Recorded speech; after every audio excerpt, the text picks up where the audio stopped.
Bonjour à toutes et à tous et bienvenue dans ce nouvel épisode de NXOTech. On continue notre série NetDevOps en action. Après avoir posé les bases de l'excellence opérationnelle et de la sûreté de fonctionnement, aujourd'hui on passe au concret. On va parler d'un sujet que beaucoup d'entre vous connaissent bien, le déploiement de VLAN. Configurer des switches site par site à la main, on sait tous ce que cela implique, du temps, de la répétition et parfois des erreurs. Pour en parler, je suis avec Lohan Dumenoir, architecte logiciel et formateur chez Anixo, spécialiste du NetDevOps. En moins de 10 minutes, il va nous expliquer comment on passe du code à la production simplement et efficacement.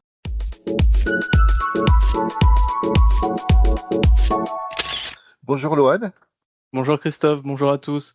Ravi d'être là pour parler de NetDevOps et d'infrastructure as code aujourd'hui. Et on va parler du coup de l'application concrète au déploiement automatique de VLAN. Alors, pour commencer, remettons un peu de contexte. Aujourd'hui, dans beaucoup d'organisations, comment ça se passe le déploiement de VLAN?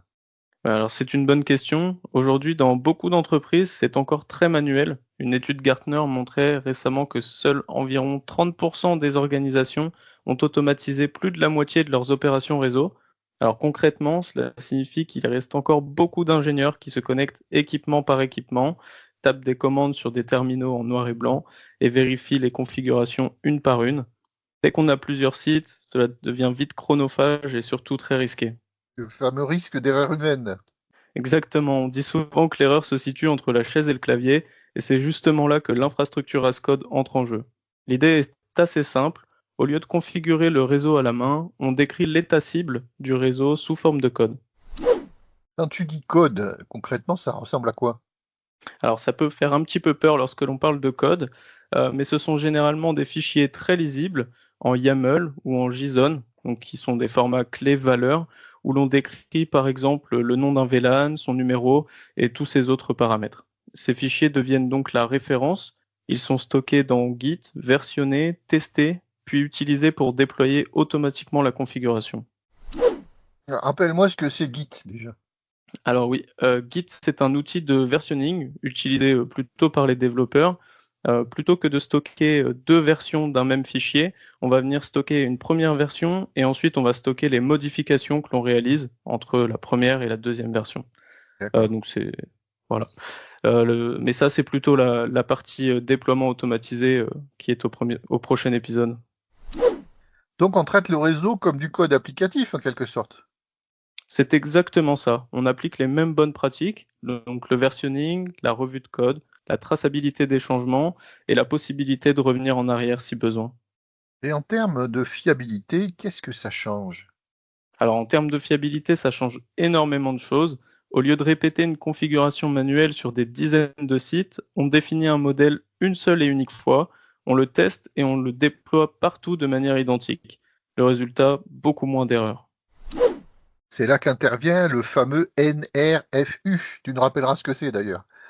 Oui, bien sûr. Donc le NRFU, le Network Ready for Use.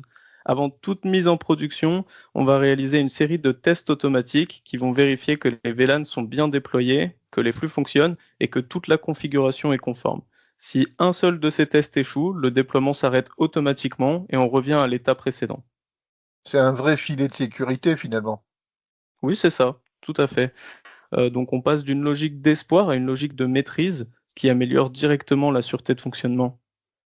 Et est-ce que c'est compliqué à mettre en place?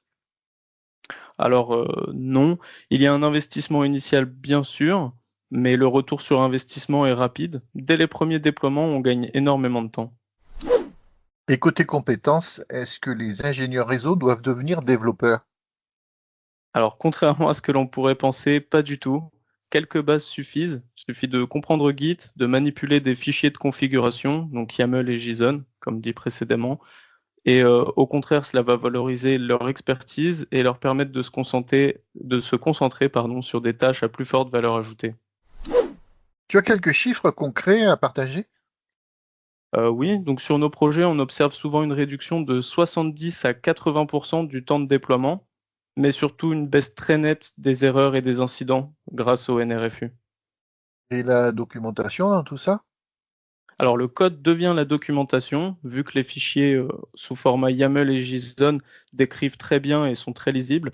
Ça devient donc la source de vérité, toujours à jour et directement exploitable. Pour conclure, est-ce que tu as un conseil pour se lancer?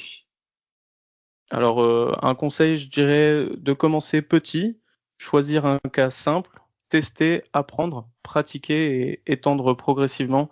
Le net DevOps n'est pas seulement une évolution technique, mais c'est avant tout une transformation culturelle.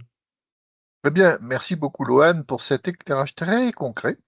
On arrive à la fin de cet épisode consacré au déploiement automatique de VLAN et à la manière dont l'infrastructure Ascode permet de passer du code à la production de façon plus fiable et plus efficace. Dans le prochain épisode, on parlera d'industrialisation de l'automatisation réseau, de Git, des chaînes CI/CD et des plateformes d'orchestration. À très bientôt pour la suite de NetDevOps en action. Merci, à très bientôt.